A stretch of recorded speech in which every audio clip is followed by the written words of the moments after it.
దేవుని పరిశుద్ధ నామములకు మహిమ కలుగును గాక. ప్రభువైన యేసుక్రీస్తు నామములో మీ అందరికీ కూడా నా హృదయపూర్వక వందనాలు తెలియజేస్తున్నాను. దేవుడు మరి గతించిన దినాలన్నింటిలో కూడా మనల్ని అందరినీ కూడా కాచి కాపాడారు. అందుని బట్టి దేవునికి ఎంతో కృతజ్ఞతలండి. ఈరోజు మనం ఆరోగ్యవంతులమై సజీవులమై క్షేమంగా ప్రభుని ఆరాధించడానికి స్తుతించడానికి, అంతేకాదు దేవుని వాక్యాన్ని కూడా ధ్యానం చేయడానికి దేవుడు మనకిచ్చిన సమయాన్ని బట్టి దేవునికి కృతజ్ఞతాస్తుతులు తెలియజేస్తున్నాను. మనందరం ఈరోజు మరి ఈ రీతిగా ఉన్నామంటే దేవుని యొక్క కృపే. ఈరోజు దేవుని వాక్యంలో నుంచి పరిశుద్ధ గ్రంథంలో నుంచి కొన్ని శ్రేష్టమైనటువంటి మాటలు వినేందుకు మన హృదయాన్ని సిద్ధపరచుకున్నామండి.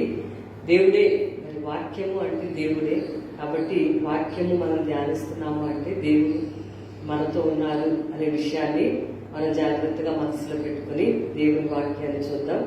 రోమిలికి రాసిన పత్రిక అపోస్తలుడైన పౌలు గారు రోమా సంఘానికి ఆ రోజు 8వ అధ్యాయంలో 28వ వచనాన్ని ధ్యానం చేద్దాము. రోమిలికి రాసిన పత్రిక 8వ అధ్యాయం 28వ వచనాన్ని మనం ఈరోజు ధ్యానం చేద్దామండి. దేవుని ప్రేమించే వారికి అనగా ఆయన సంకల్పము చొప్పున పిలువబడిన వారికి మేలు కలుగుటకై సమస్తమును సమకూడి జరిగించుచున్నాడని ఎరుగుదుము. ఫుట్నోట్లో చూస్తే కనుక జరిగించుచున్నాడు.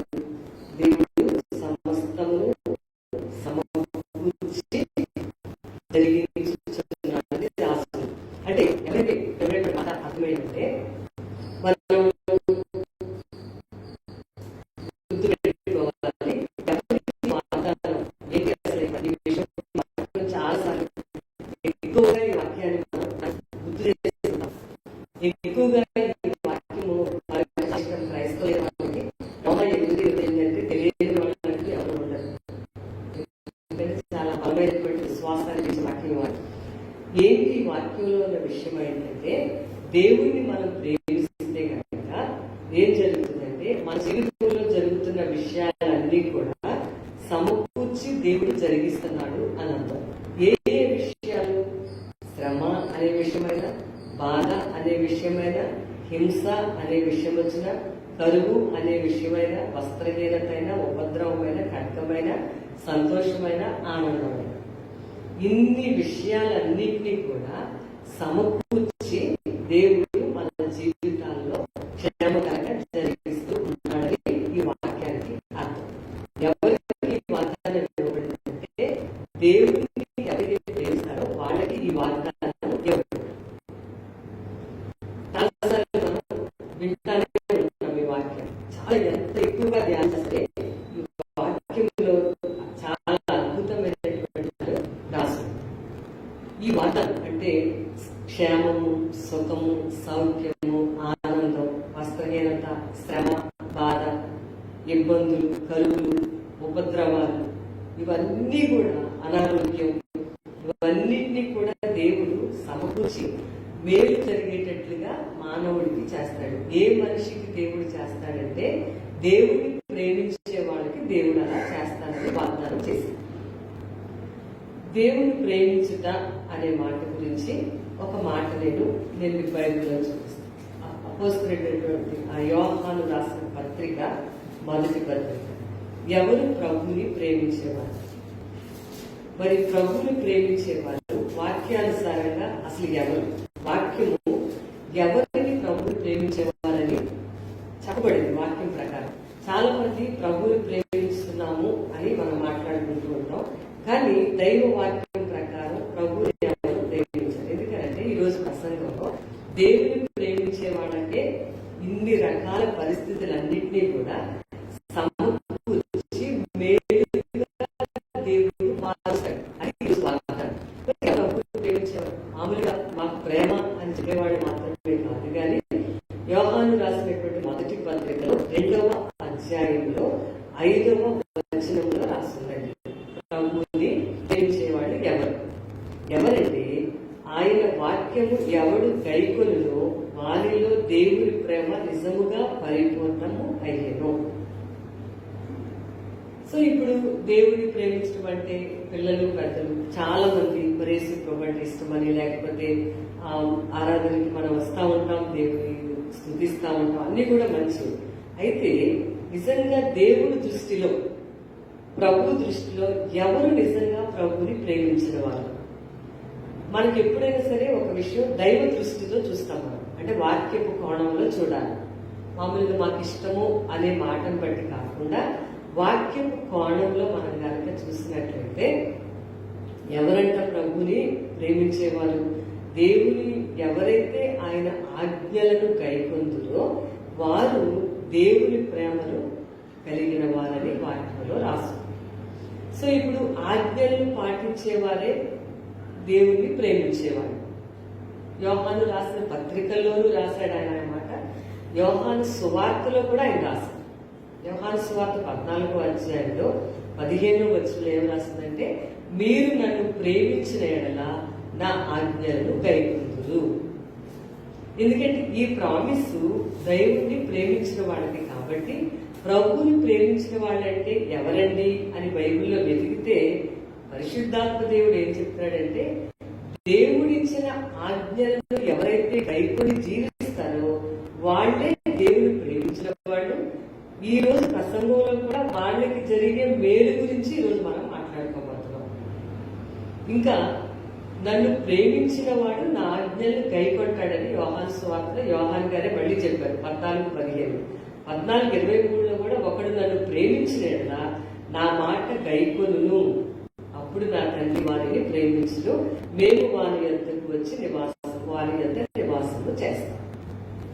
సో మొత్తం ఈ వచనాలన్నీ చూస్తే కనుక టోటల్ గా ఒక విషయాన్ని మాత్రం నేను చెప్తున్నాను. ఏంటి అని అంటే, ప్రభుని ప్రేమించటానికి ప్రభు యొక్క ఆజ్ఞలను గైకొనుట, దేవుని యొక్క మాటల్ని గైకొని జీవించుట, అది దేవుని ప్రేమించుట అన్నారు. కాబట్టి సరే, దేవుని ఆజ్ఞ గైకొనే వాళ్ళు అనుకుంటారు. ఆ విషయాన్ని గుర్తుపెట్టుకోవాలి. వాళ్ళు ప్రభువుని ప్రేమించినారు దేవుని యొక్క లేఖనాల ప్రకారం. సరే, ఇప్పుడు వాక్యం ఏంటంటే, అలా ప్రేమించిన వాళ్ళకి అన్ని కూడా సమకూరుస్తూ ఉంటాయి. అంటే సమకూరుస్తాడు అన్నమాట. వస్త్రహీన ఉంటుంది, అవగాహన ఉంటుంది, ఆర్థిక ఇబ్బందులు ఉంటాయి, అనారోగ్యం ఉంటుంది, అన్ని ఇవన్నింటినీ కూడా లైన్లో పెట్టి దేవుడు మేలుకరంగా ఆ మనిషి యొక్క జీవితాన్ని చేస్తాడు. ఈరోజు ఎగ్జాంపుల్ గా నేను బైబిల్లో నుంచి ఒక స్త్రీ యొక్క జీవితాన్ని చూపిస్తూ మనం ఈ వాక్యాన్ని మనం నేర్చుకుందాం. చూడండి, 2వ రాజగ్రంథం 4వ అధ్యాయంలో షూనేము స్త్రీ గురించి, దేవుణ్ణి బహుగా ప్రేమించిన స్త్రీ. ఈ రోజున మనందరికీ వచ్చేటువంటి గొప్ప సందేహం ఏంటంటే, ఏమంటే వాళ్ళు దేవుణ్ణి ప్రేమిస్తున్నారు కదండి, దేవుడిని సేవిస్తూ ఉంటారు, ప్రతి ఆదివారం చర్చికి వెళ్తా ఉంటారు, లేకపోతే ఉపవాస ప్రార్థన చేసుకుంటా ఉంటారు, లేకపోతే ఎప్పుడు దేవుడి గురించి మాట్లాడుకుంటూ ఉంటారు, పాటలు పాడుకుంటా ఉంటారు, మరి సేవ కూడా చేస్తారంటే వాళ్ళు అన్ని కూడా బాగా చెప్తారు.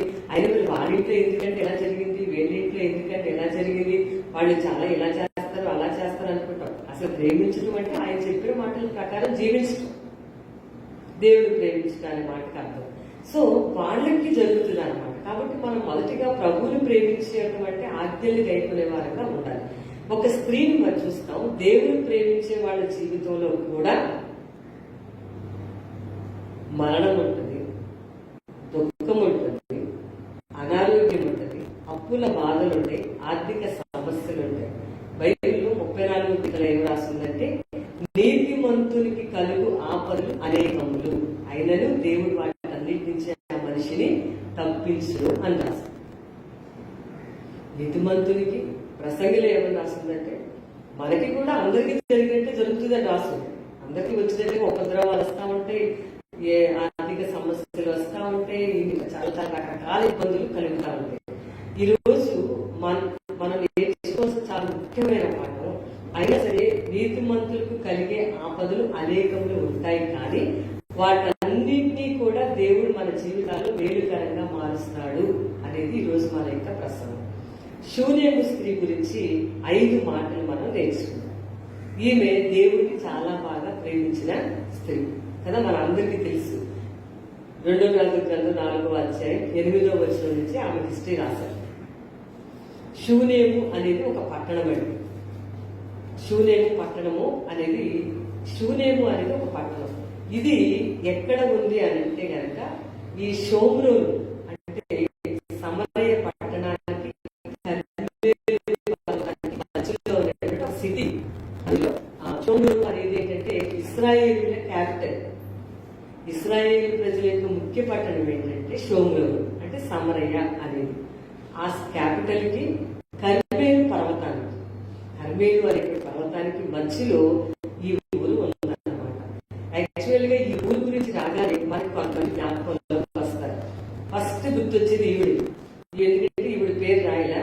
ఈవిడి బైబిల్ ఏమో పిలిచారంటే ఘనురాలైన స్త్రీ అని రాస్తారు. ఘనురాలు అంటే ఏదైనా చూస్తే కలత వహించింది, సౌందర్యం కానీ, ఆర్థికంగా కానీ, లేకపోతే కుటుంబపరంగా కానీ, అంటే ఘనత కలిగినటువంటి ఆమె. ఇంకా రాజకీయాల్లో చూస్తే కనుక దావీదు వృద్ధాప్యంలో ఉన్నప్పుడు ఆమె పరిచర్య చేయడానికి, దావీదును ఆదరించడానికి ఒక అమ్మాయిని తీసుకొని వచ్చారు. ఆ అమ్మాయి పేరు అభిషేకు. ఆమె కూడా షూనేము పట్టణానికి చెందిన స్త్రీ.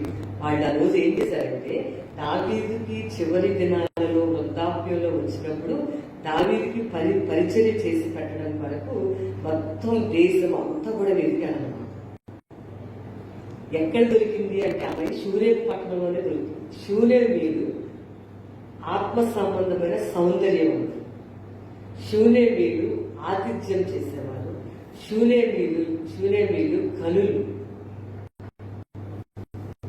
ఈవెన్ ఇక్కడ లేడీస్ అభిషేకం అనేటువంటి స్త్రీ ఆ అమ్మాయిని తీసుకుని వచ్చినప్పుడు ఆమె ఎంతో పరిచర్య చేసింది. ఆమె అతనితో కాపురం చేయలేదు, కానీ జీవితాంతం దావీదుతోనే ఉందాము. వాళ్ళకి అంత పేరు ఆమె వీర సిటీకి చెందినటువంటి ఆమె.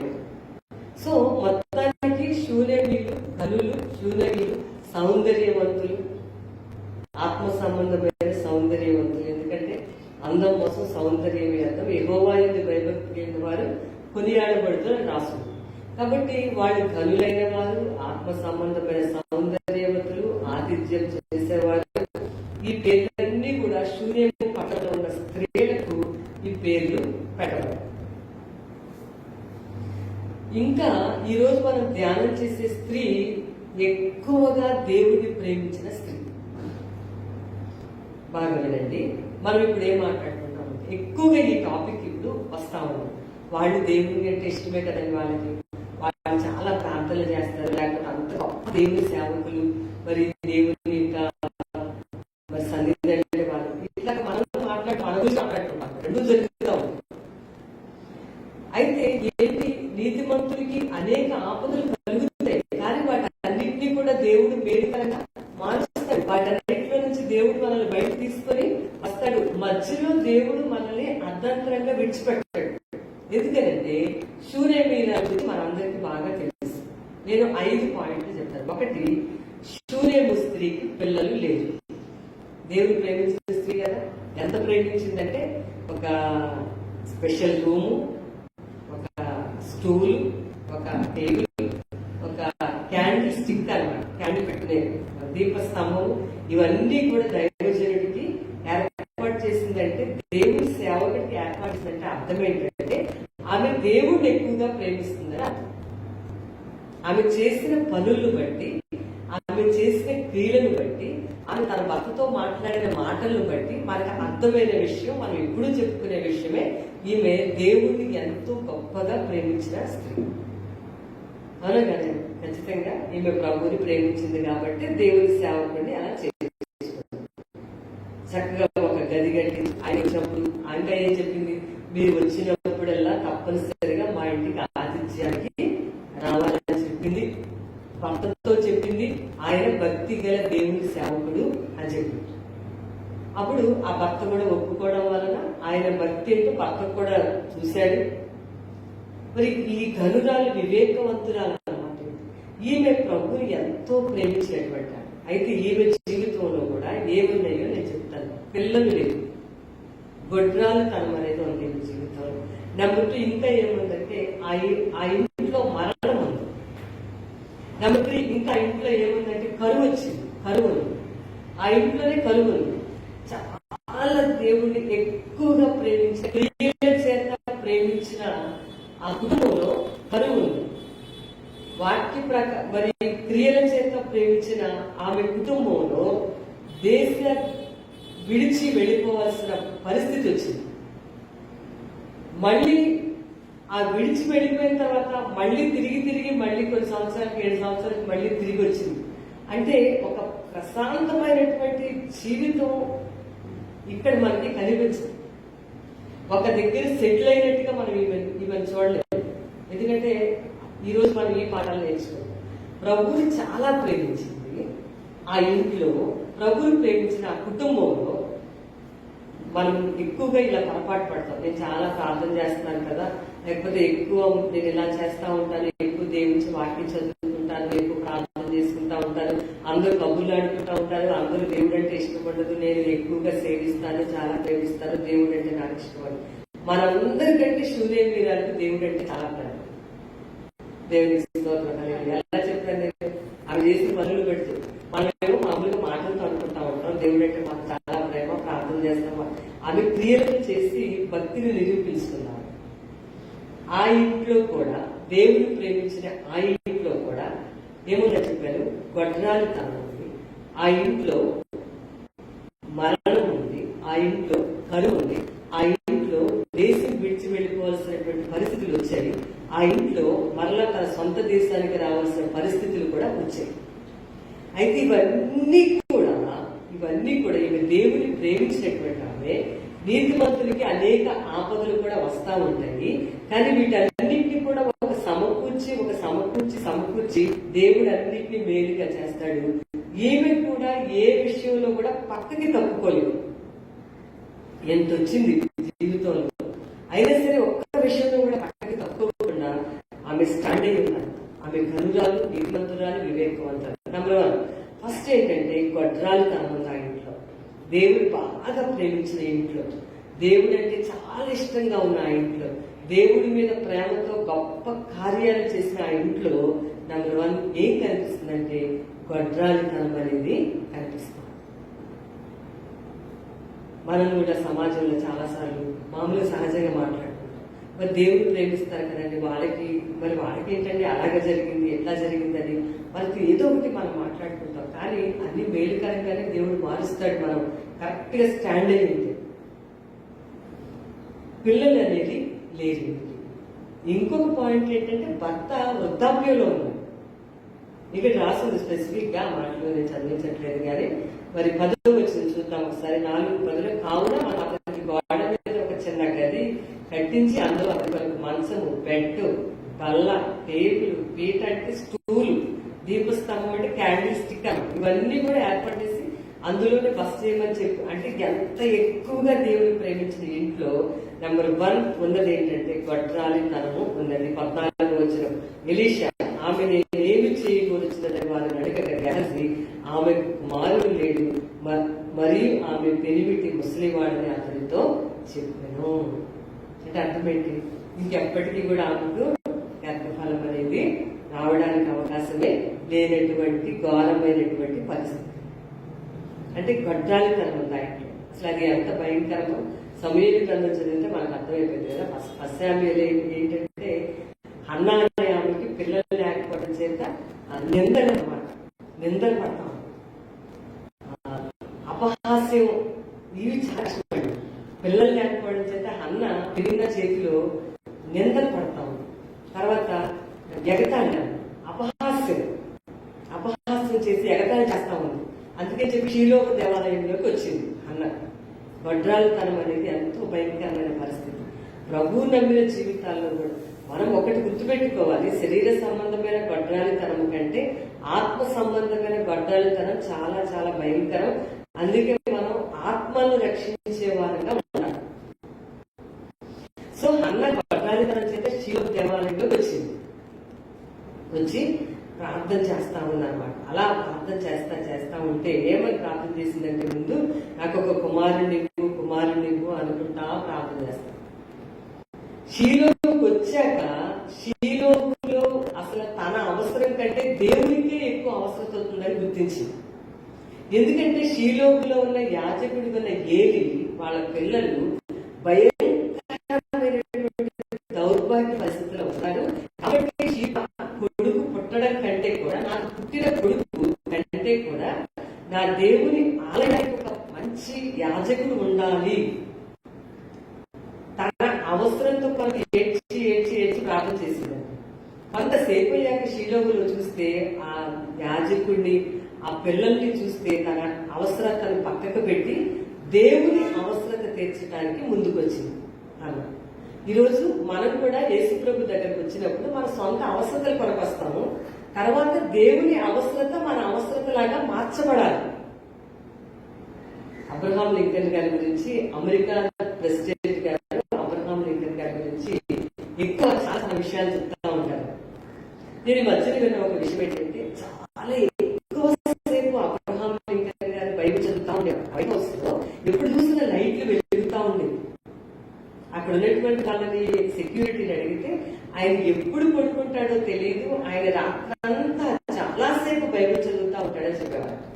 అంతేకాదు పగలేం చేసేవారంటే, ఆ అడ్మినిస్ట్రేషన్ తో పాటు ఎవరైనా తన దగ్గరకు వచ్చి, అబ్రహాం లింకన్ గారు అమెరికా దేశ ప్రెసిడెంట్ గా ఉన్నప్పుడు వారి కష్టాలు చెప్పుకోవడానికి అవకాశం ఇచ్చారు.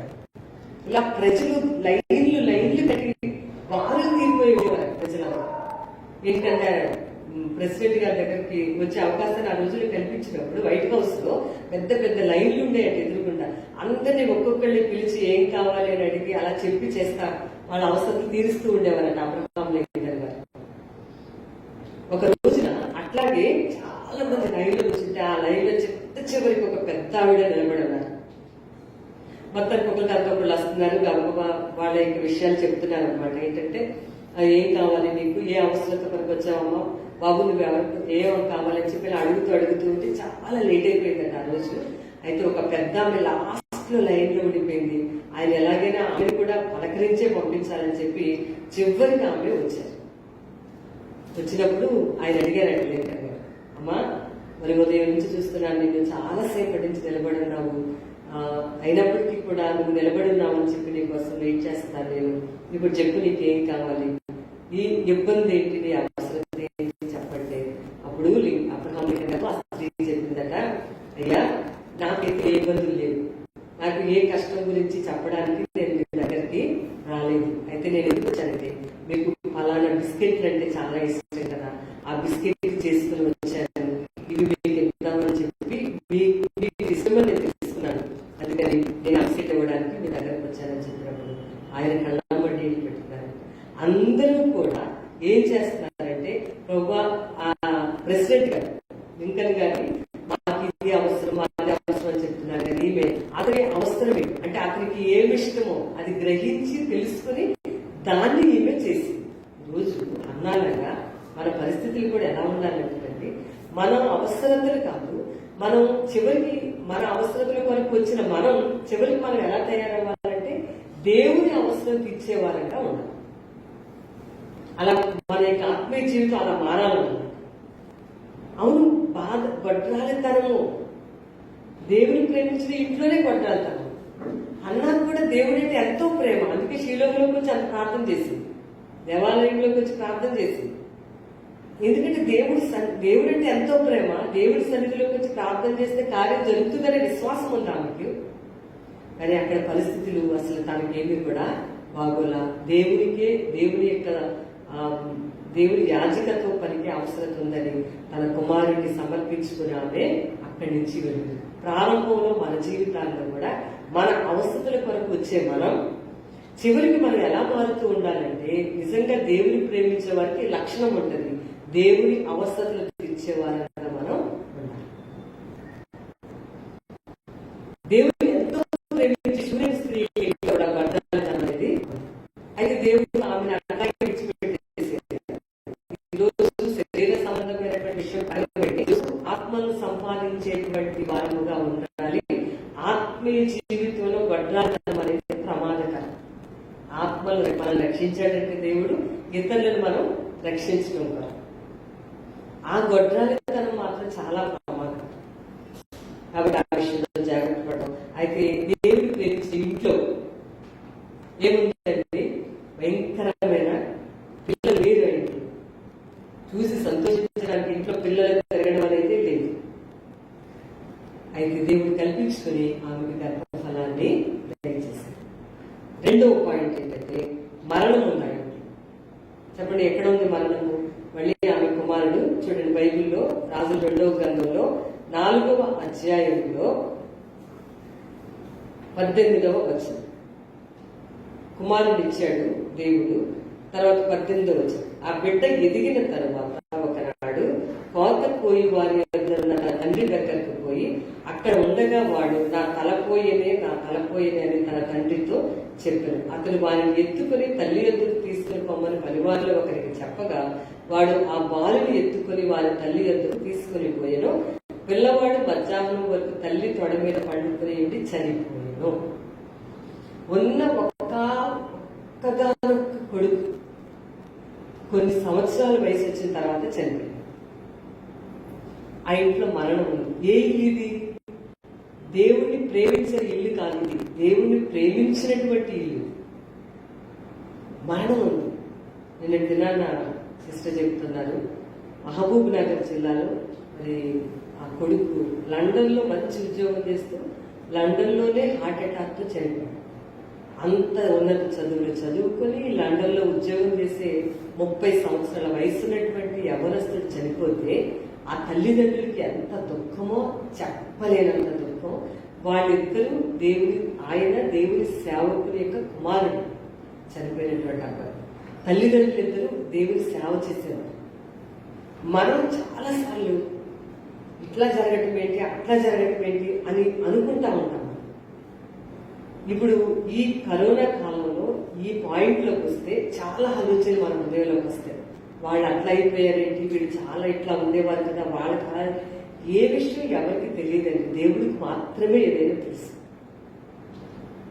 మరణం ఉంది దేవుడు ప్రేమించిన ఇంట్లో. భయంకరమైన మరణం. ఒక్కగానొక కొడుకు, ఆమె పుట్టిన ఒక్కగానొక కొడుకు, అది కాకుండా తన భర్త వృద్ధాప్యంలో పుట్టినటువంటి కొడుకు ఇక్కడ చనిపోయాడు. అంటే దేవుడు ప్రేమించిన ఇంట్లో ఇప్పుడు ఇక్కడ ఏముంది? మరణం. దేవుడు ఆమె వెంటనే ఏం చేసిందో మనకు తెలుసు. ఆమె మరణించిన వెంటనే ఆ మేడ గదిలో అబ్బాయి నుంచి ఎలీషా దగ్గరికి వెళ్ళి ఎలీషా ఎట్లయినా తన ఇంటికి రావాలని వెంట పెట్టుకుని ఎలీషాను తీసుకుని వచ్చి అక్కడ ప్రార్థన చేసిన తర్వాత దేవుడి అబ్బాయిని మళ్ళా బ్రతికించాడు. ఇంట్లో మరణం వచ్చింది, కానీ దేవుడు విడిచిపెట్టలేదు. మరణంలో నుంచి దేవుడు సజీవంగా అబ్బాయిని లేపాడు. అంటే ఏంటంటే ఆపదలు అనేవి కలుగుతాయి, కానీ దేవుడు అన్ని మేలుకరంగా మారుస్తూ ఉంటాడు. ఒక్కొక్క విషయాన్ని కూడా మేలుగా దేవుడు చేస్తూ ఉంటాడు. దేవుని ఆజ్ఞల్ని గైకొంటూ తప్పిపోకుండా మనం అప్పుడు అక్కడొకడుగు ఇక్కడొకడుగు వేయకుండా సమంగా దేవుని ప్రేమిస్తూ ఆజ్ఞలు సేవిస్తూ జీవిస్తున్నప్పుడు ఆ ఇంట్లో మరణకరమైనటువంటి విషయాలు కూడా ఉండొచ్చు. అయినప్పటికీ కూడా నమ్మకస్తులుగా నిలబడితే కనుక దేవుడు ఇక్కడ అలాంటి ఒకవేళ ఏ పరిస్థితులైనా మరణమే కాకపోవచ్చు, అంతకంటే దుఃఖకరమైన విషయాలు ఏమైనా జరిగాయి అనుకోండి, మనం దేవుడి దగ్గరకు వస్తే ఆమె ఏమందంటే, నేను దేవుడి దగ్గరికి దైవ సేవకుడి దగ్గరికి వెళ్తే మంచిది అని. అంటే దేవుడి దగ్గరికి వెళ్తే నాకు మంచి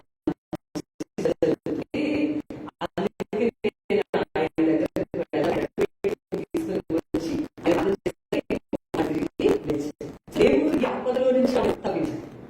ఈ మరణంలో నుంచి కూడా జీవంలోకి దేవుడు దాటించాడు.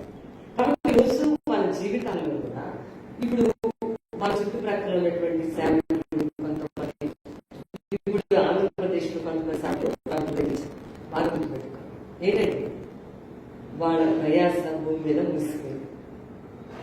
ఇదంతా ఇక్కడ ఏంటి, ఇదంతా కూడా ప్రయాస. ఇక్కడంతా ఏంటి యుద్ధం, ఇక్కడంతా ఏంటి పోరాటం. చక్కగా దేవుని రాజ్యాన్ని నిత్య వాసన. ఇప్పుడు ఆ పోరాటంలో ఆ యుద్ధంలో ఇంకా మన యుద్ధరంగంలోనే మనం ఉండిపోయింది. వాళ్ళేమో వాళ్ళ ప్రయాసం ముగించుకుని వెళ్ళారు. ఎప్పటికైనా ఇక్కడి నుంచి మనమే వెళ్తాం, కానీ వాళ్ళు రాదు. అందుకే వాళ్ళు మనం అట్లా కంఫర్ట్ చేయాల్సి ఉంటుంది. అట్లాగే పెట్టుకుని అట్లా ఉండిపోయి అట్లా దేవుని దూషించో ద్వేషించో వెళ్ళకూడదు మనం. ఇంకొక విషయం ఏంటంటే, ఆత్మలో మరణం లేకుండా జాగ్రత్తగా చూసుకోండి. ఇది అన్నిటికంటే చాలా ఇంపార్టెంట్ పాయింట్. ఒకసారి రక్షించబట్టి ఆత్మకు మరణం అనేది ఉండదు. రక్షణే కనుక లేకపోతే ఇక ఆత్మ అన్నిటికీ కూడా ఇక అది నిత్య నరకంలోకి వెళ్ళిపోతాం. కాబట్టి ఆ విషయంలో రక్షించబడిన మనం ఆత్మ సంబంధంగా మరణించకుండా జాగ్రత్తగా మనం ఉండాలి అనే విషయాన్ని ఈరోజు నేను మీకు జ్ఞాపకం చేస్తాను కదా. సెకండ్ పాయింట్, ఫస్ట్ ఏముంది ఇంట్లో గొడ్రాలితనం. రెండో పాయింట్, దేవుడు ప్రేమించిన ఇంట్లో మరణం ఉంది. ఈరోజు ఆత్మీయంగా మరణించకుండా మనం జాగ్రత్త పడాలి. కాబట్టి మూడవ విషయము, ఆ ఇంట్లో కరువు ఉందండి. చూడండి 8వ అధ్యాయం, 2వ రాజులలో 8వ అధ్యాయం. దేవుని ప్రేమించే వారికి అన్ని మేలుకరంగా దేవుడు జరిగిస్తున్నాడు అనే పాయింట్ మనం నేర్చుకుంటున్నాం. 8వ అధ్యాయంలో ఒకనాడు ఎలీషా, 2వ రాజుల గ్రంథం 8వ అధ్యాయంలో 8వ అధ్యాయం మొదటిలో ఒకనాడు ఎలీషా తాను బ్రతికించిన బిడ్డకు తల్లి అయిన ఆమెను పిలిచి, యెహోవా క్షామకాలం రప్పింపబోచున్నాడు, 7 సంవత్సరములు దేశంలో క్షేమం కలుగునని చెప్పి నీవు లేచి నీవును నీ ఇంటి వారిని ఎచ్చట ఉండే అనుకూలము అచ్చటికి పోగుడనగా. ఏమొచ్చిందండి? ఆ ఇంట్లోకి కలుగు వచ్చింది. యాక్చువల్లీ ఈ వాక్యంలో వీళ్ళు ధనవంతులు అనే పేరు ఉంది. ఎవరు? ఈ శూన్యమీలు, ఈ శూన్యమి స్త్రీ, ఒక ఫ్యామిలీ, వీళ్ళు ధనవంతులు. కానీ ఏమొచ్చింది? ఆ ఇంట్లో కూడా కరువు వచ్చింది. ధనవంతులైనటువంటి వారి ఇంటికే కరువు వచ్చింది. అంటే అర్థం ఏంటంటే మనం కూడా ఆర్థిక పరమైనటువంటి బైబిల్లో చాలా చోట్ల కరువు వచ్చింది. కాలంలో కరువు వచ్చింది, ఇస్సాకు కాలంలో కరువు వచ్చింది, ఇప్పుడు ఎలీషా కాలంలో కూడా కరువు వచ్చింది కదా. ఎలీషా చుట్టూ కూడా ప్రవక్తలు ఉన్నారు. ఇక్కడ గిల్గాలులో చాలా కరువు ఉన్నారు. ఆయన మొత్తాన్ని ఏదైతే అక్కడ కలుస్తున్నారు ఆ ప్రవక్త శిష్యులందరికీ కూడా కరువులో దేవుడు అభివృద్ధిగా పోషించారు.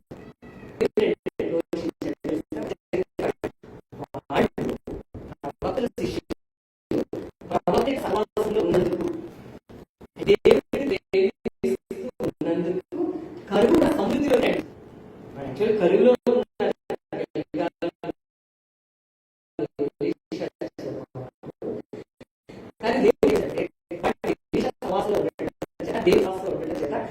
దేవుడు వాళ్ళకి ఇచ్చారు.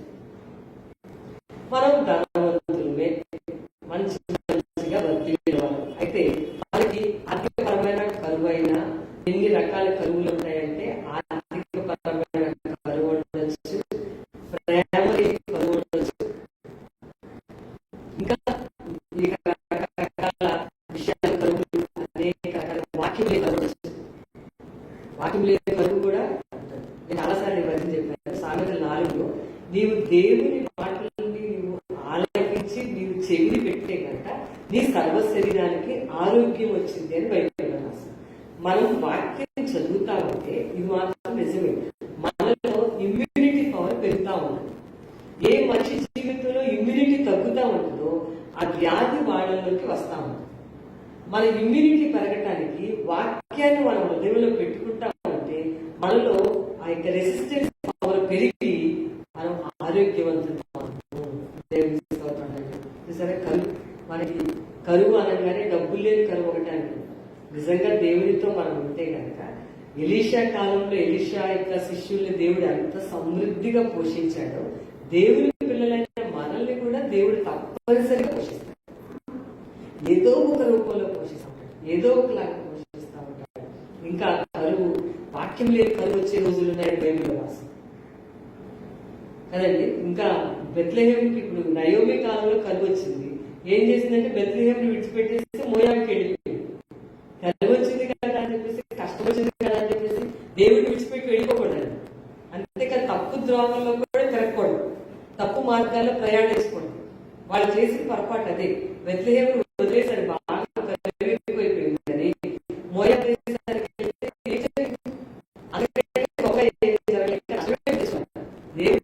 పెట్టేసి అన్ని ప్రాంతానికి వెళ్ళడం చేత, నిజదేవుని మార్గాన్ని విడిచిపెట్టి వేరొక మార్గానికి వెళ్ళడం చేత ఉన్నదాన్ని కూడా పోగొట్టేస్తుంది. భర్తను పోగొట్టుకుంటే 2 కొడుకులు కూడా పోగొట్టేస్తున్నాం. అలా జరగకుండా ఉండాలి. మనం ఎప్పుడు కలుగు వచ్చినా సరే ఆత్మ సంబంధం ఒకవేళ కలుగు రాబోతా ఉంది. ఇప్పటికే గోళ్ళ కలుగు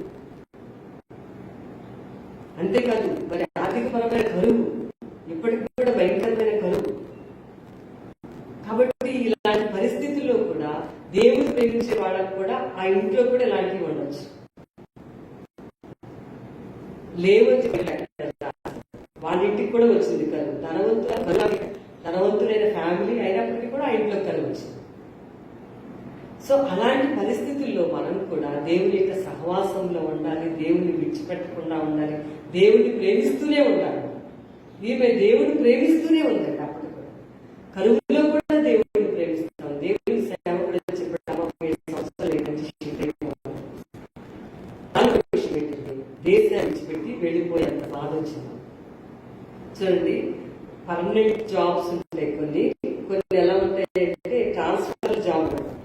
ఒక దగ్గర నుంచి ఇక్కడ స్థిరపడ్డారు, ఒక 2-3 సంవత్సరాలు పిల్లలు చదువుతారు, అప్పుడు మళ్ళీ ట్రాన్స్ఫర్ అయిపోయింది అనుకోండి. అది చాలా కష్టమైపోతాం. పిల్లలు చదువులు డిస్టర్బ్ అయిపోతాయి, మళ్ళీ ఉద్యోగం అంటే కొత్త ప్లేస్ లో ఉంటా ఉంటాయి.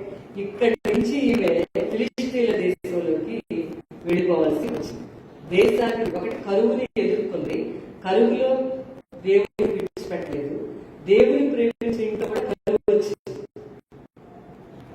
వారికి ఆర్థికపర కరువు రావచ్చు, లేకపోతే ఆత్మీయమైన కరువు రావచ్చు, వాక్యం దొరకని కరువు రావచ్చు. మనం మాత్రం దేవుని విడిచిపెట్టకుండా దేవుని ప్రేమిస్తూనే ఉండాలి. వెళ్ళిపోయింది, అలా వచ్చింది. నెక్స్ట్ ఏంటి, నెక్స్ట్ పాయింట్, దేశం విడిచి వెళ్ళిపోయింది కరువుతో. దేవుడి సేవకుడే వచ్చి చెప్పాడు, ఏమన్నా సంవత్సరాలు చదువు వస్తుందమ్మా, ఏం చెప్పాడు, 7 సంవత్సరాల పాటు నీకు సంబంధించిన బంధువులు మీ వాళ్ళందరినీ తీసుకొని నువ్వు ఏ దేశంలో ఉండదలుచుకుంటావో ఆ దేశంలో వెళ్ళిపోమని చెప్పాడు. ఈరోజు ఇట్లా ఒక 7 సంవత్సరాలు ఒక దేశంలో, ఆ దేశంలో 7 సంవత్సరాలు తర్వాత ఇంకొక దేశం, ఇట్లా మారుతా ఉంటే వాళ్ళ పరిస్థితి ఎంత ఘోరంగా ఉంటుందో ఆలోచించి. దేశం విడిచి వెళ్ళిపోవలసినంత పరిస్థితి దేవుడు ప్రేమించిన కుటుంబంలోకి వచ్చింది. ఏదో రిటైర్ అయిపోయి ఒక సెటిల్ అయిపోవడం లేదు, అక్కడ ట్రాన్స్ఫర్ అయిపోయి వచ్చిన వాటి కలుగు కరువు కారణం.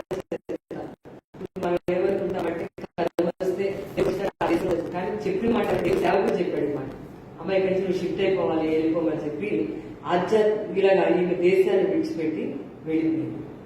మళ్ళీ అప్పుడు కొత్తగా అన్ని వెతుక్కోవడం అయిపోతుంది. కొత్తగా ఆహారం వెతుక్కోవాలి, కొత్తగా ఉద్యోగం వెతుక్కోవాలి, కొత్తగా పనులు వెతుక్కోవాలి.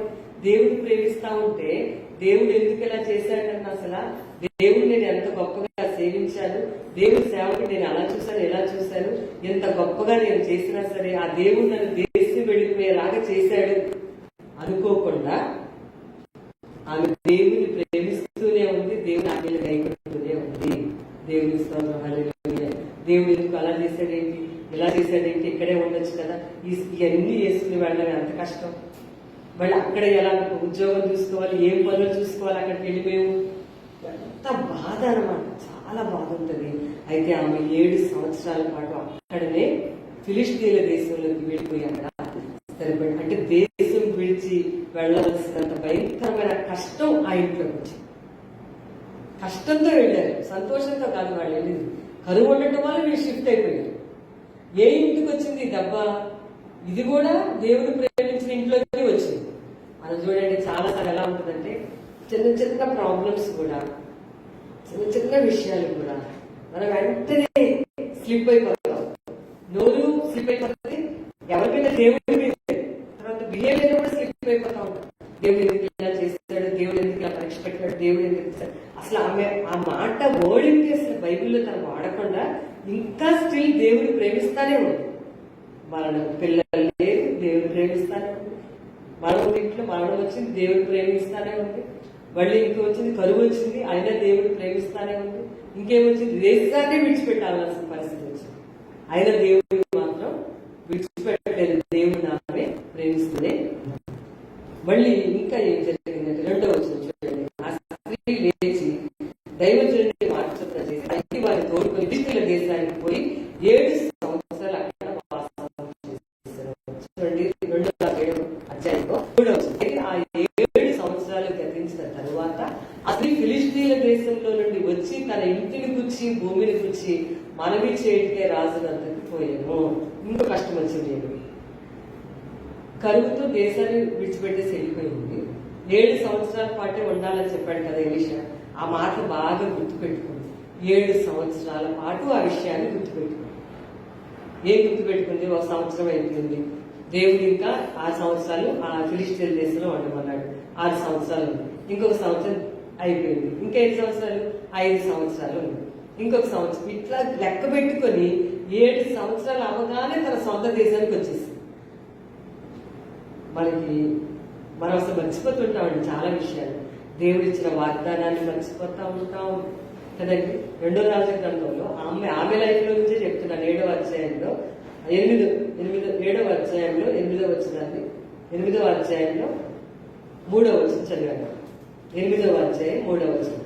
2వ రాజు ఆమె లైఫ్ లో నుంచి ఇప్పుడు దేశాన్ని విడిచిపెట్టి 7 సంవత్సరాలు ఒక దగ్గర ఉండిపోయింది.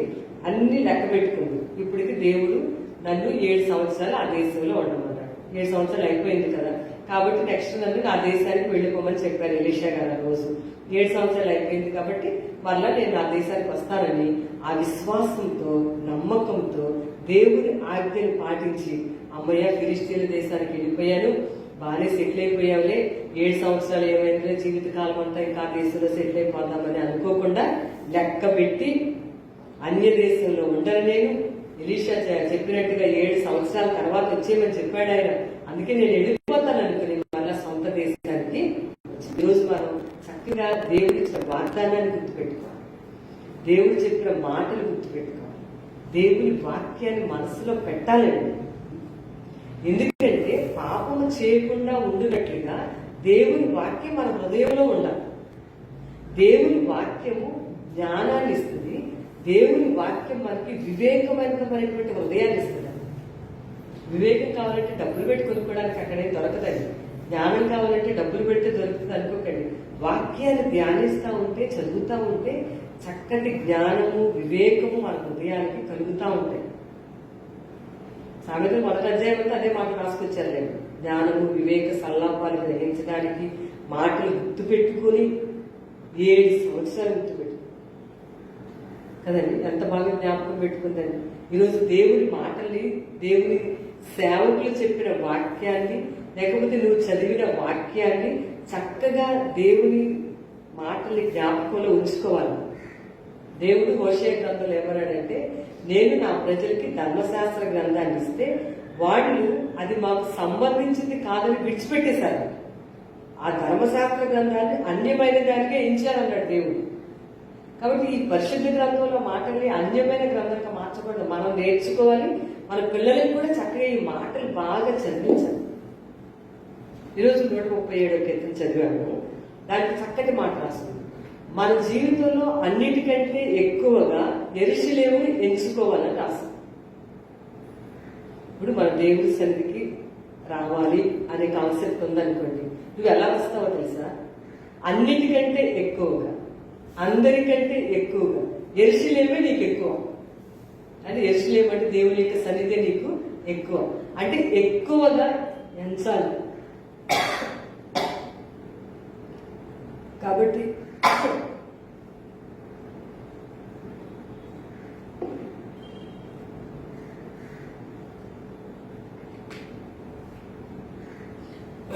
యెరూషలేముని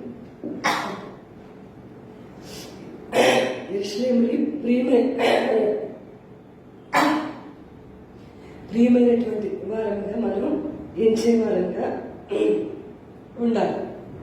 ఇక్కడ 8వ అధ్యాయంలో ఈ మాట మనం చూస్తాం. కాబట్టి విషయాన్ని గుర్తుపెట్టుకోవాలి, జ్ఞాపకం ఉంచుకోవాలి. దేవుడు అన్నిటికంటే ఎక్కువగా వాక్యాన్ని పెట్టుకోవాలి, అన్నిటికంటే ఎక్కువగా దేవుని మాటలు పెట్టుకోవాలి. యెరూషలేముని అన్నిటికంటే ఘనమైన దానిగా ఎంచాలి అని రాస్తుంది. కాబట్టి నా జీవితంలో నేను యెరూషలేముని ఘనమైన దానిగా ఎంచుతాను అనుకోవాలి. వాక్యాన్ని మనం గుర్తుపెట్టుకున్నప్పుడే ఆ విధంగా చేయడానికి కుదురుతుంది. లేకపోతే ఏం చేస్తామంటే అది కాకుండా వేరే దానికి మనం ప్రాధాన్యత ఇస్తాం. కాబట్టి ఈమె అంతా గుర్తుపెట్టుకుని 7 సంవత్సరాల తర్వాత ఇంటికి వచ్చింది. వచ్చినప్పుడు చూస్తే ఏం జరిగిందంటే, ఇల్లుని వేరే వాళ్ళు తీసేసుకున్నారు, తన భూమిని కూడా వేరే వ్యక్తులు తీసేసుకున్నారు. ఇప్పుడు ధనవంతురాలైన కుటుంబం చిల్లి గవ్వ లేకుండా ఉన్నారు. భయంకరమైన పేదరికంలోకి వచ్చేసింది. కొడుకుని తీసుకొచ్చింది. మరి ఇంట్లో వాళ్ళు వచ్చారు, ఇల్లు చూసి ఇల్లు లేదు, వేరే వాళ్ళు ఉంటున్నారు వాళ్ళ ఇంట్లో. భూముల దగ్గరికి వెళ్ళింది, భూములు వేరే వాళ్ళు పండించుకుంటున్నారు. ఎందుకంటే 7 years అయిపోయినాము ఈవిడ వెళ్ళి. అందుకని ఈమె ఎవరి దగ్గరికి తిరిగి వచ్చిందంటే ఆ దేశపు రాజుగారి దగ్గరికి వచ్చింది. దేవుడి స్తోత్రం. ఒక ముఖ్యమైన పాయింట్. ఈరోజు మనం దేనికైనా రాజులకు రాజైన యేసు ప్రభు దగ్గరికి రావాలి. తన ఇంటి విషయం చెప్పడానికి, తను పోగొట్టుకుందామని చెప్పడానికి, తను ఏమి పోగొట్టుకుందో అది చెప్పడానికి, తన ఇంటిని పోగొట్టుకుంది కదా అది చెప్పడానికి, తన భూమిని పోగొట్టుకుంది కదా దాని విషయం మాట్లాడడానికి, వాళ్ళకి చెప్పి వీళ్ళకి చెప్పి వీళ్ళకి వాళ్ళకి చెప్పకుండా రాజుగారికి చెప్పడానికి వచ్చింది. ప్రతి విషయం మనం దేవుడితో చెప్పాలి.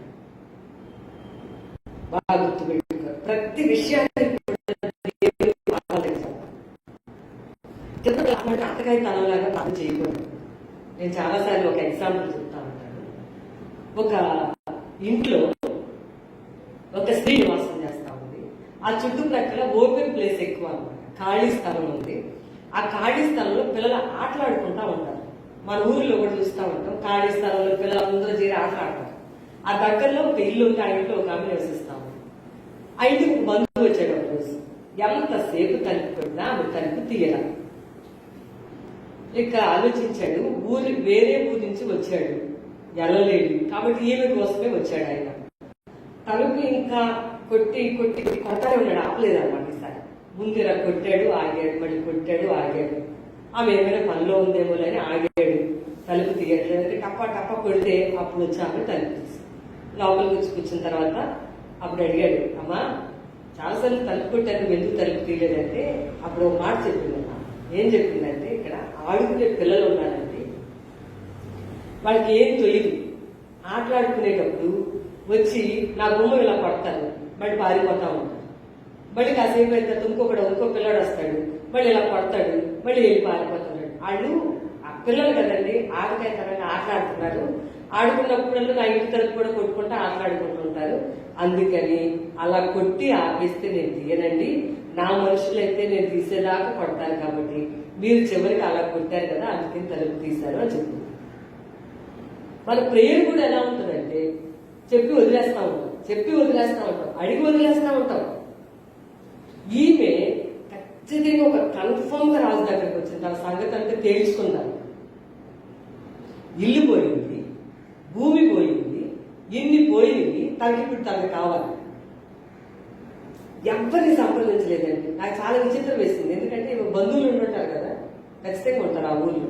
అందులో ఇవి గంధంలో రాసుకుంటే ఇవి బంధువులు ఉంటారు, సొంత ఊరు కదండి, తెలిసిన వాళ్ళు బంధువులే ఉంటారు ఆ ఊళ్ళో ఖచ్చితంగా.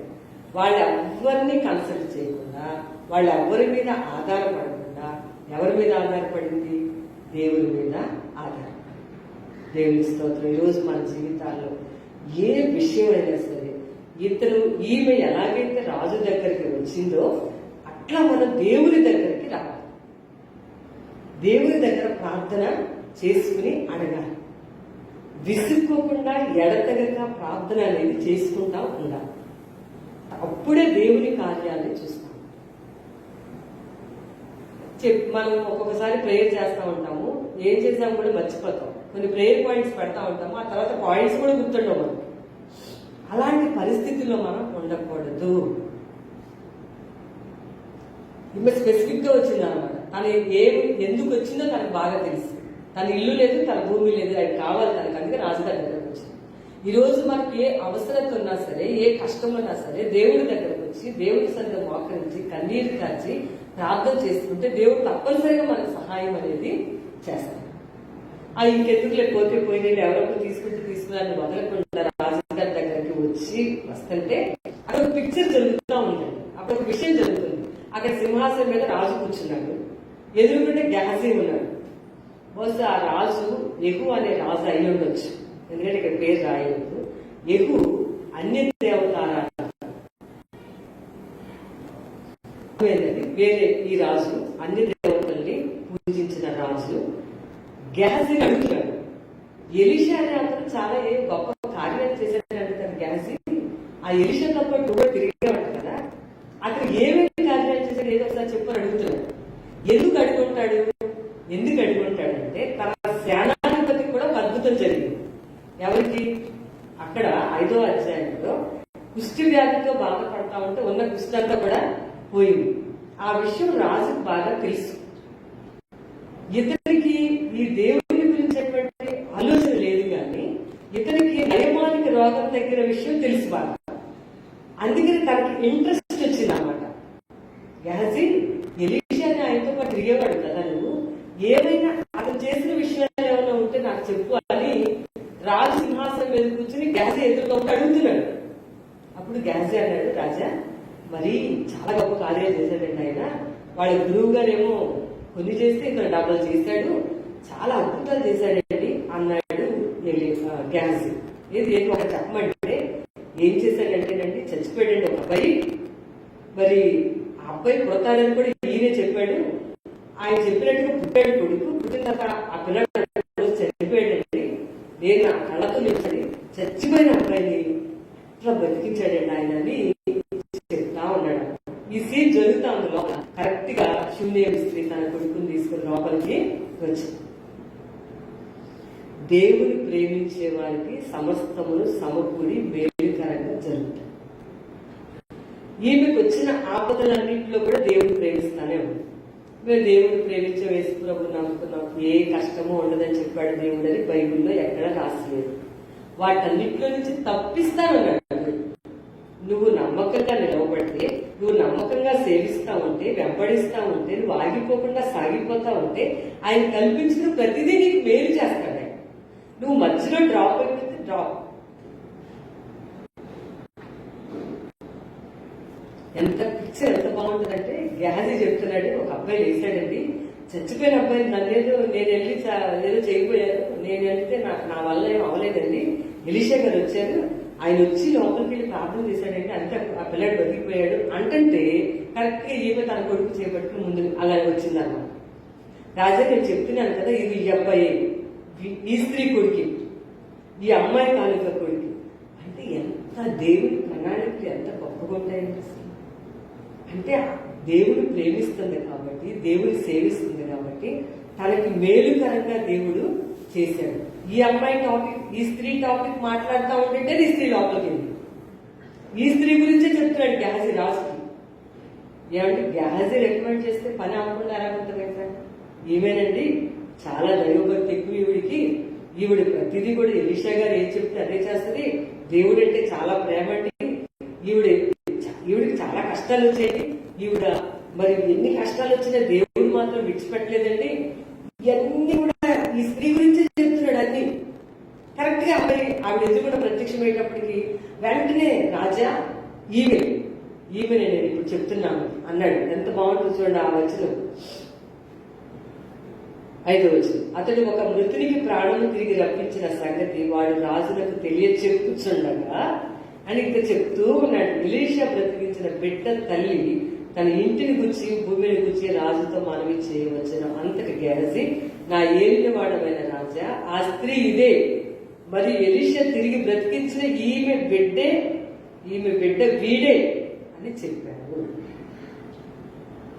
దేవుడికి నిజంగా ఎంత నమ్మదగిన దేవుడు. దేవుడిని ప్రేమిస్తే దేవుడికి తెలుసు, దేవుడిని ప్రేమిస్తే దేవుడు వాళ్ళని ఆస్తికి కర్తలుగా చేస్తానని వాగ్దానం చేశాడు. బైబిల్లో రాసిందా లేదా? నన్ను ప్రేమించు వారిని ఆస్తి కర్తలుగా చేసేదను. భూమి దాని సంపూర్ణత, లోకము దాని నివాసులు నావి.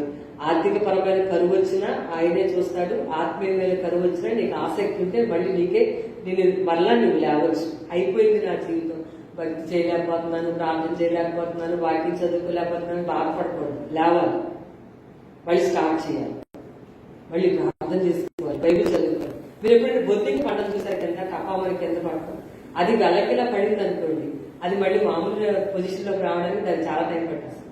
మనం అలాగే ఎలకిలా పడిపోయి కొట్టుకోకూడదు, మళ్ళీ నార్మల్లోకి వచ్చేది. బొద్దింక తిరగబడి పడింది అనుకోండి, అది నార్మల్ స్టేజ్ లోకి రావడానికి టైం పట్టేస్తాం, తొందరగా రాదు. మనం అలాగే చంపేస్తాం. అవి చచ్చిపోవడానికి కన్నా అది వెలకిలా పడడమే కారణం, లేకపోతే స్పీడ్కి వెళ్ళిపోగలదు. అది వెలకిలా పడిందంటే కథలు అక్కడి నుంచి, అందుకని అప్పుడు మనం దాన్ని చంపుతాం. మనం అలా ఉండకూడదు, మళ్ళీ మనం రివైవ్ అవ్వాలి. మళ్ళీ మనం ఉజ్జీవింపబడ్డాం. దేవుడు చూస్తున్నాడు.